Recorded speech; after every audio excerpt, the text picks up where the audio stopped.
ایک خواب کا تعلق خود خدیجہ سے، کیونکہ اس خواب کے ذریعے سے خدیجہ طاہرہ نے اسلام میں ایک ایسی سنت قائم کی ہے جو اسلام کے مزاج کے خلاف ہے، جو اسلام کا اپنا ایک نیچر ہے نا اس کے خلاف ہے، مگر خدیجہ طاہرہ نے یہ طریقہ اختیار کیا۔ اللہ نے کہا اسلام کا سارا نیچر اپنی جگہ، خدیجہ کی سنت زیادہ اہم ہے۔ وہ کیا؟ خدیجہ طاہرہ شادی کے قابل ہو گئی۔ اب وہ تو روایتیں آج کل ہمارے علماء، آج کل کیا پہلے بھی نہیں مانتے تھے، جو عام مسلمانوں میں مشہور ہے کہ خدیجہ بیوہ تھی، پہلے 2 شادیاں ہو گئی تھی، عمر میں پیغمبر سے 15 سال بڑی تھی، سب غلط۔ ہاں 3 سال بڑی تھی، جس سے اسلام میں یہ بھی ایک آیا کہ شوہر اور بیوی کی عمروں میں اگر فرق ہو، بیوی تھوڑی بڑی ہو لیکن اچھی ہو، وہ اچھی بیوی اس کم سن بیوی سے لاکھ گنا بہتر ہے کہ جس کے دماغ ہی نہیں مل رہا، جن میں سے ہر ایک اپنے آپ کو لیڈی ڈائنا سمجھ رہی ہے، تو خیر وہ پھر ایک الگ بات ہو جائے گی۔ لیکن صرف 3 سال کا فرق تھا، کوئی اس سے پہلے شادی نہیں ہوئی تھی، لیکن 28 سال بہت زیادہ ایج ہوتی، لیکن اتنی ایج کیوں ہو گئی؟ اس لیے کہ رشتے آ رہے ہیں بھئی، جہاں جتنی دولت جب ہو کسی عورت کے پاس تو کیسے اس کے رشتے نہیں آئیں گے؟ ایک سے ایک آ رہے ہیں، ابو جہل کا نام بھی، ابو لہب کا نام بھی ہے۔ خدیجہ ہر رشتے کو ٹھکرا رہی۔ بی بی سی نے ابھی 4 مہینے پہلے جناب خدیجہ طاہرہ پہ ایک آرٹیکل لکھا تھا، وہ وہاں براڈ کاسٹ بھی ہوا تھا اور ان کی ویب سائٹ پر بھی۔ 1400 سال پہلے اتنی ذہین اور ایسی بزنس والی عورت، آج کل ہے نا کہ بزنس میں جو عورتیں آ رہی ہیں پھر ان کی لسٹیں بنتی ہیں، وہ کون سا فوربس میگزین ہے یہ اور وہ، 1400 سال پہلے خدیجہ طاہرہ کی اس ذہانت اور تجارت کو دیکھ کر، یہ الگ بات ہے کہ بی بی سی قصیدہ پڑھ رہا ہے، ہمارے ممبروں سے خدیجہ طاہرہ کی خرابیاں نکالی جا رہی ہیں۔ ایک صاحب اٹھتے ہیں کہتے ہیں کیا خدیجہ تم نے لگا رکھا ہے، کوئی دولت نہیں تھی، مکہ تو تھا ہی سب فقیروں کا شہر، تھوڑی سی زیادہ ان کے پاس دولت تھی، یہ کہہ دینا کہ اتنی دولت مند ہے بالکل جھوٹ ہے۔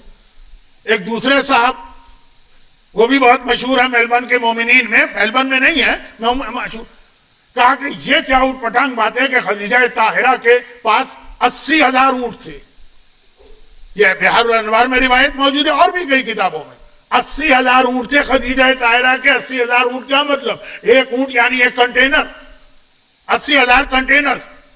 کہا کہ تھی وہ مجھے پاکستان آرمی کے ایک نوجوان ملے تھے، وہ صاحب کہہ رہے ہیں ممبر پر، انہوں نے کہا مولانا کیا نانسنس بات ہے، میں آرمی میں کام کرتا ہوں، ہمارے پاس 10 اونٹ ہوتے ہیں، کیونکہ راجستھان کی طرف سے جو انڈیا پاکستان کا بارڈر ہے وہاں اونٹ ہی کام آتے ہیں، تو ہے ہمارے پاس 10 اونٹ جو ہے ان کو رکھنا مشکل ہوتا ہے۔ آپ کو پتا ہے 10 اونٹ کتنی جگہ گھیرتے ہیں؟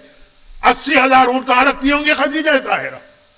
اور یہ اپنا مومن کہہ رہا ہے، کوئی دشمن خدیجہ نہیں کہہ رہا ممبر سے،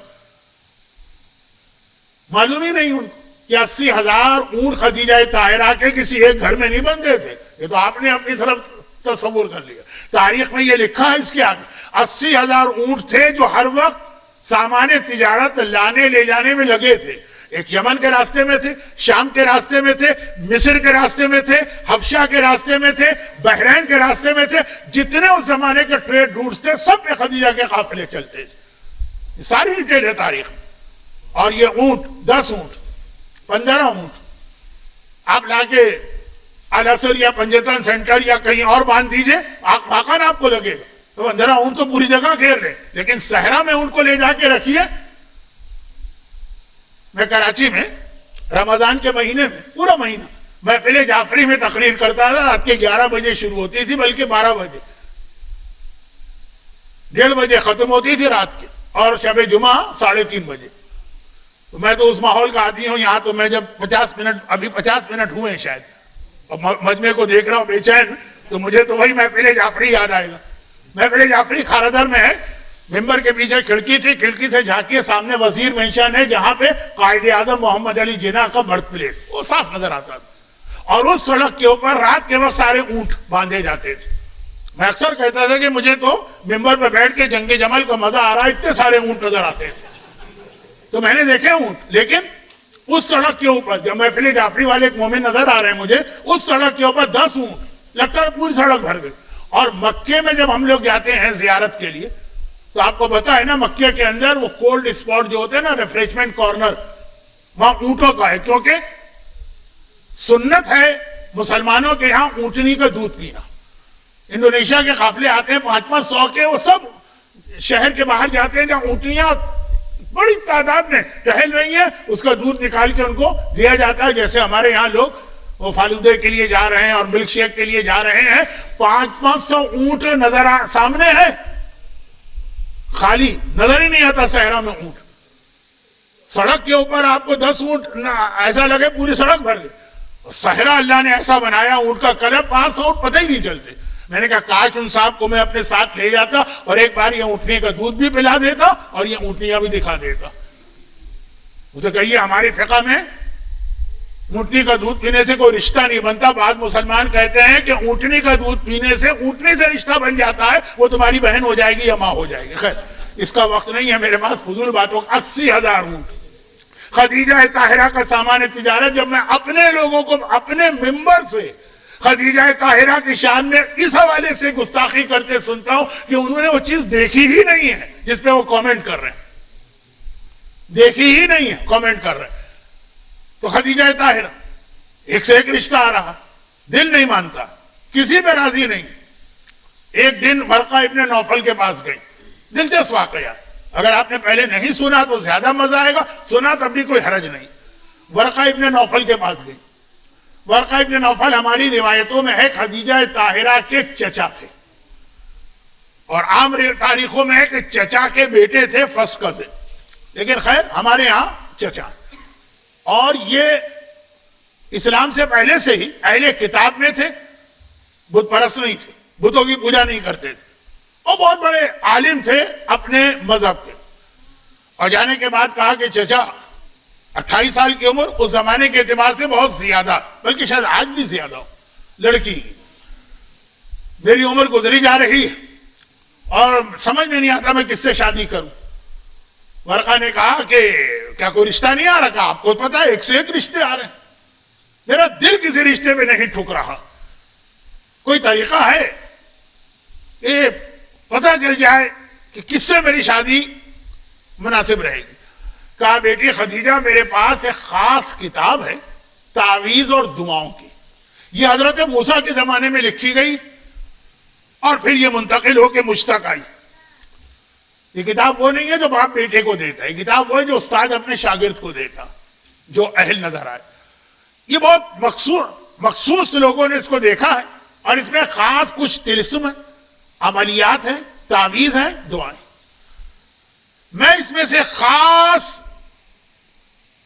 عمل ہے, ایک دعا ہے, وہ پانی پہ پڑھوں گا, اس پانی سے تم آج غسل کرنا, اور پھر میں ایک پرچے کے اوپر ایک تعویذ لکھوں گا اس کتاب سے, اس کو اپنے سر کے نیچے رکھ کے سو جانا. آ جانا میرے پاس شام کو. وہ شام کو گئی تو پانی تیار تھا. یہ ساری چیزیں جو آج کل ہے نا, ورقہ ابن نوفل حضرت موسیٰ کے زمانے کی کتاب ہے, اس سے خاص کوئی دعا نکالی تھی, ایک پانی میں پڑی تھی. جناب خدیجہ وہ پانی لے کے اپنے گھر میں آئے, غسل کیا, اور وہ ایک پرچہ دیا اور کہا کہ اس پر وہ خاص تعویذ ہے, اس کے ساتھ میں نے موسیٰ کی تورات اور داؤد کی زبور, اس کی کچھ خاص آیتیں لکھی, اسے بس تہہ کر کے اپنے سر کے نیچے رکھ لینا, صبح آ کے مجھے بتانا. جناب خدیجہ نے وہ تعویذ اپنے سر کے نیچے رکھا, سو رہی ہیں کہ آدھی رات کو خواب میں دیکھا کہ حضرت ابو طالب کے گھر سے کوئی انتہائی خوبصورت جوان باہر آئے, اور پورا آدھے صفحے کا بیان ہے کتنا خوبصورت تھا, کیا شکل و صورت تھی. وہ باہر آیا گھوڑے پہ سوار, جناب خدیجہ طاہرہ کے گھر میں داخل ہوا, خدیجہ طاہرہ کے قریب بیٹھا, اور خدیجہ طاہرہ کی آنکھ کھل گئی.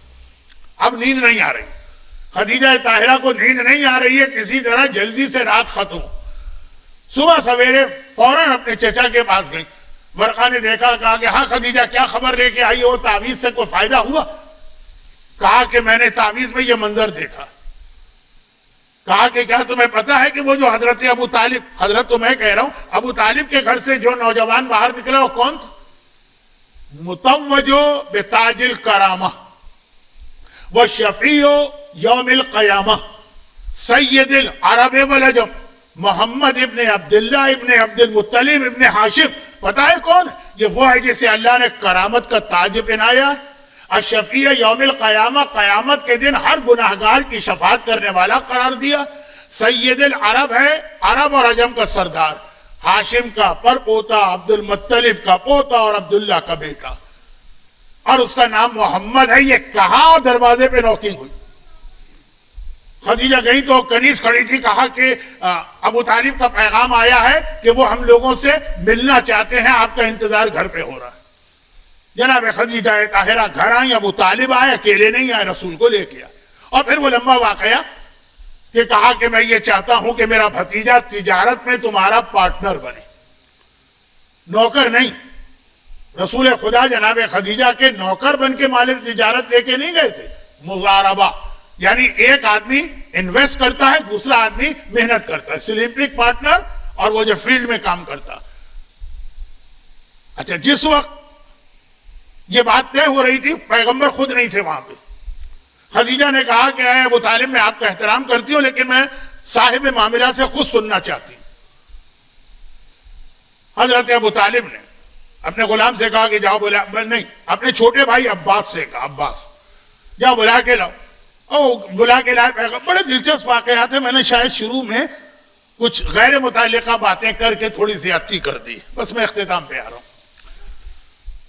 پیغمبر کو لے کے آ رہے ہیں اور جناب خدیجہ اپنے گھر میں بیٹھی ہے، ابو طالب سامنے ہیں، بیچ میں پردہ ہے۔ ایک دم جناب خدیجہ اپنے غلام پہ ناراض ہو، کہا تمہیں پتا ہے صبح کا وقت ہے، ابھی بھی صبح خواب دیکھ کے گئی تھی نا، آئیے سورج بلند ہو رہا، پورا کمرہ جو ہے وہ روشنی سے جگمگا اٹھا، کہ تمہیں معلوم ہے کہ اس وقت پردے ڈالے جاتے، یہ تم نے آج کیسے پردے ڈالے کہ اتنی روشنی کمرے میں آ رہی؟ خدیجہ کا غلام میسرہ اس کا نام ہے، گھبرا گیا، کہا مالکن میں نے وہی کام کیا جو روز کرتا ہوں، اور روشنی ہے کہ بڑھتی چلی جا رہی۔ کہ ایک دم سے میسرہ کی نگاہ پڑی، کہا کہ یہ سورج کی روشنی نہیں ہے، دیکھیں سامنے سے جو نوجوان آ رہا، یہ اس کے چہرے کا نور ہے کہ جو اتنا زیادہ ہے کہ سورج کی روشنی اس کے نیچے، اس کے سامنے مان پڑی جا رہی۔ پھر پیغمبر آئے، درود بھیجے محمد والے محمد۔ یہ واقعہ بڑا دلچسپ ہے نا، کہ میں نے کہا اس میں ایک سنت قائم ہوئی ہے، اس کو پورا کر دوں، باقی دو خواب کسی اور موقع پہ۔ پیغمبر تشریف لائے، پھر دونوں میں آمنے سامنے بات ہوئی، لیکن جناب خدیجہ طاہرہ کے اس غلام کو میسرہ، جو بعد میں پیغمبر کا تو ایسا عقیدت مند بنا، لیکن ابھی یہ پسند نہیں آیا کہ اتنے بڑے بڑے مکے کے سردار چھوڑ کر خدیجہ پارٹنرشپ کر رہی ہیں بظاہر ایک ایسے انسان سے جو بہت ہی غریب۔ لیکن اب مالکن کے سامنے کیا بولے؟ پیغمبر نے کہا کہ ٹھیک ہے میں تیار ہوں، اور ابھی تیار ہوں، سامان تجارت دیجئے، مجھے ضروری چیزیں مہیا کریں۔ خدیجہ نے اپنے غلام سے کہا کہ بہت دور ان کو جانا، ان کے لیے ایک اچھا اونٹ لے کر آؤ۔ اچھا، اب سب سے شریر، سب سے بدماش، اب میں کیا لفظ استعمال کروں، سب سے زیادہ تکلیف پہنچانے والا جو اونٹ تھا خدیجہ کے یہاں، اس میں کوئی نہیں بیٹھتا۔ اونٹ جب پاگل پنے کا اس پہ دورہ پڑتا ہے اور غصے میں آ جائے تو انسان کو مار دینا تو اس کے لیے مچھر مار دینے کے برابر ہے۔ پاگل اونٹ جو ہے نا، اس کا سامنا انسان نہیں کر سکتا۔ تو ایک ایسا اونٹ تھا جناب خدیجہ کے اونٹوں میں، کوئی جاتا ہی نہیں تھا، میسرہ اسی کو پکڑ کے لے آئے۔ ابھی وہ قریب آ رہا، اس کی شکل، اس کی جو بانچیں چری ہے، دانت نکلے ہیں، اس کی جو ہیبتناک شکل ہے، حضرت عباس جناب ابو طالب کے چھوٹے بھائی میسرہ سے گھبرا کے کہنے لگے اس سے زیادہ شریف اونٹ تمہیں کوئی نظر نہیں آیا تھا، کہ کس کو لے کر آ رہے ہو؟ پیغمبر نے کہا کہ چچا عباس کچھ نہ بولی، لانے دیجئے اس کو جو لا رہا۔ اب وہ جو لے کے آیا اس اونٹ کو، اور وہ اونٹ جو تھا اس کے منہ سے کف جاری ہے اور اس کی بانچیں کھلی ہے اور دانت نکلے ہیں، ادھر پیغمبر کو دیکھا، ادھر اپنا سر پیغمبر کے پیروں پہ رکھ دیا اور اس طرح پیر بچھا کے بیٹھ گیا کہ پیغمبر کے قدموں میں بچھ گیا۔ پیغمبر اس اونٹ کو دیکھ کے اس پہ بیٹھنا چاہتے ہیں کہ ایک مرتبہ ایک جملہ اور کہا کہ اب میں جا رہا ہوں، تو بلکہ پیغمبر نے نہیں کہا، خدیجہ طاہرہ نے کہا کہ اب آپ میرے پارٹنر بن کے جا رہے ہیں۔ بزنس میٹنگوں میں کبھی گئے ہیں آپ؟ وہاں پہ آپ کو ایک اچھا بزنس سوٹ پہن کے جانا پڑتا ہے نا، جس کمپنی کو آپ ریپریزنٹ کر رہے ہیں اس کی عزت کا مسئلہ۔ جناب خدیجہ طاہرہ نے کہا کہ اب آپ میرے بزنس پارٹنر بن کے جا رہے ہیں اور وہاں جائیں گے جن سے آلریڈی میرا بزنس ہو رہا، تو اچھے لباس میں جائیے، یہ سیدھا سادہ لباس نہیں۔ پیغمبر مسکرائے، کہا اچھا ٹھیک، جو لباس آپ چاہتی ہیں، جیسے ہم کمپنی میں کہیں کمپنی والے سے کہ جیسا یونیفارم تم چاہتے ہو بتا دو یا تم دے دو. جناب خدیجہ نے اپنے گھر کے اندر سے کچھ قیمتی 2 جوڑے یا 3 جوڑے منگوائے، بڑے قیمتی. یہاں مسئلہ قیمتی کا نہیں، مسئلہ اس کے بعد کا ہے. اور وہ پیغمبر کو دیا کہ پہن لیجیے گا اس کو، بلکہ ابھی میرے گھر میں ہی پہن کے دکھائیے. لیکن دیا دے کے کہا کہ اچھا واپس کیجیے. واپس کیوں کریں؟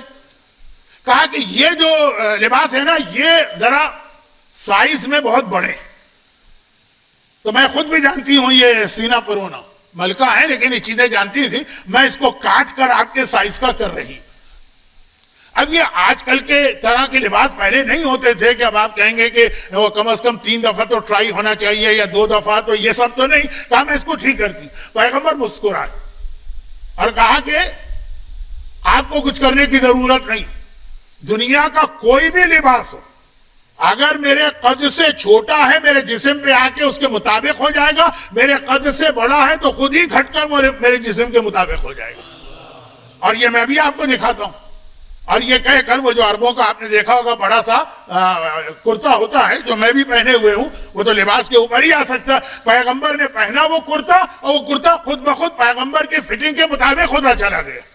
خدیجہ طاہرہ کو ایک یہودی عالم نے پہلے سے بتایا تھا کہ جو آخری رسول آئے گا اس کی یہ خاصیت ہے. اب آپ یاد کیجئے ایک حدیث، میں نے یہاں تو نہیں پڑھی ہے لیکن ابھی اسی سال ایام ازا کا پہلا عشرہ اٹلانٹا میں پڑھا تھا. امام زمانہ کے حالات، آخری امام کے بارے میں بھی یہی روایت کہ آخری امام کی خصوصیت یہ کہ جو لباس پہنیں گے اور جو زیرہ بختر پہنیں گے وہ خود بخود ان کے جسم کے مطابق ہوگی، حتیٰ یہ کہ حضرت داؤد کا لباس ان کے سامنے لایا جائے گا. حضرت داؤد قد میں کم تھے، مشہور ہے نا داؤد اور گولت، وہ جو ان کے سامنے وہ 8 فٹ کا پہلوان آیا تھا اور ان کا قد کم تھا. وہ خود بخود امام زمانہ کے قد کے حساب سے ہوگا. یہ آخری رسول کا بھی معجزہ اور یہ آخری امام کا بھی معجزہ ہے. آخری امام کے حالات انشاءاللہ پھر کسی موقع پر. پیغمبر کا یہ لباس فٹ آ گئے. خاندان اہل بیت کے لیے کوئی نئی چیز نہیں تھی. ابو طالب تو اپنے گھر میں دیکھتے ہی رہتے تھے. خدیجہ طاہرہ تو جان بوجھ کر امتحان لینے کے لیے یہ لباس منگوایا تھا.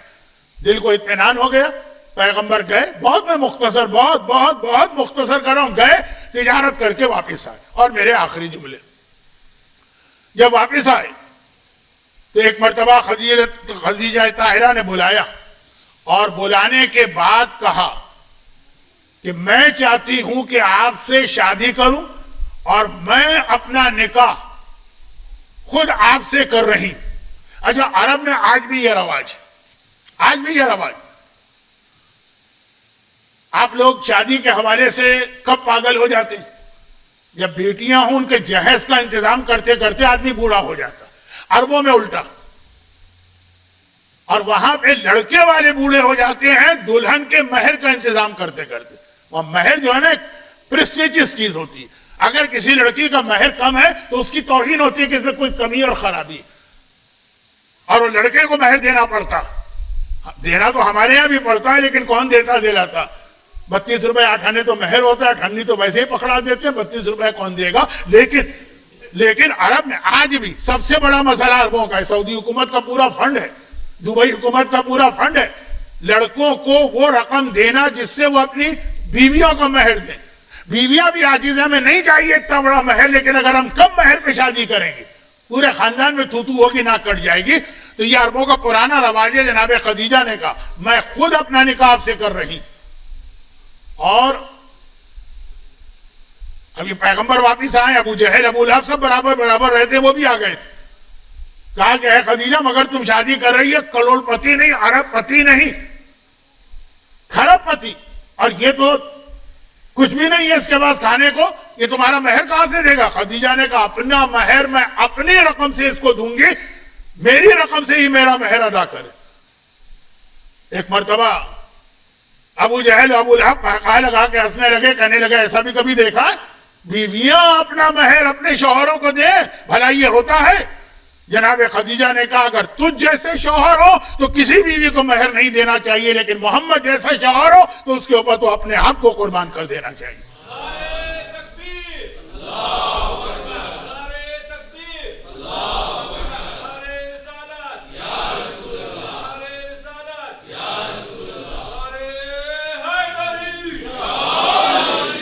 تاریخی جملہ ہے جناب خدیجہ کا، تجھ جیسا شوہر، محمد جیسا شوہر۔ ابھی پیغمبر کے اعلان رسالت کو 15 سال باقی ہیں، یہ اسلام سے 15 سال پہلے کی بات۔ اب اس کے بعد اسلام میں ہر جگہ کیا حکم ہے؟ عورت میں شرم، عورت میں حیا۔ بہت ساری باتیں ہیں عورتوں کو نہیں کہنا۔ عورت کی شادی ہو رہی ہے، اس کی اجازت کے بغیر نہیں ہو سکتی، لیکن سکوتھا کا اقرار ہے۔ اسے پوچھا جائے گا، خاموش رہے گی، وہی اس کا اقرار ہے، اس کو مجبور نہ کرو کہ بولے۔ یہ اسلام کا مزاج ہے۔ ایک فیس بک کا مزاج ہے، ایک واٹس ایپ کا مزاج ہے، ایک وہ چیٹنگ کی ویب سائٹ کا مزاج ہے، ایک اسلام کا۔ جناب صرف اسلام میں نکاح واحد چیز۔ آپ سب کے نکاح تو ہوئے ہیں نا، جن کے نہیں ہوئے ان کو بھی اللہ جناب خدیجہ کے طفیل جلد از جلد اس ذمہ داری سے فارغ کرے۔ نکاح واحد چیز ہے کہ آغاز آج بھی لڑکی کی طرف سے ہوتا۔ جب نکاح ہوتا ہے نا، لڑکی کہتی ہے کہ میں اپنے آپ کو تمہارے نکاح میں دے رہی ہے، لڑکا تو خالی قبلتو کہہ کے پھنستا ہے۔ خیر، وہ لڑکا تو خالی کہتا ہے میں نے قبول کیا۔ کہا یہ سنت خدیجہ ہے، کیونکہ خدیجہ نے اپنے نکاح کے موقع پر خود سے اپنے آپ کو پیش کیا تھا۔ اگرچہ عورت کے حیا کے حوالے سے یہ عجیب بات لگے کہ عورت کہے، یہاں بھی غالباً وہی لڑکا کچھ آفر کرتا ہے، کوئی گھٹنوں پہ جھکتے ہیں اور کیا کرتے ہیں کچھ مجھے نہیں پتا، لیکن کچھ ایسی چیزیں میں نے سنی ہیں اور دیکھی۔ تو اسلام میں ہے کہ نہیں؟ ہر جگہ شرم و حیا ہے۔ نکاح میں لڑکی کہے گی کہ میں اپنے آپ کو تمہارے نکاح میں دیتی ہوں۔ کیوں؟ یہ خدیجہ نے چونکہ کہا۔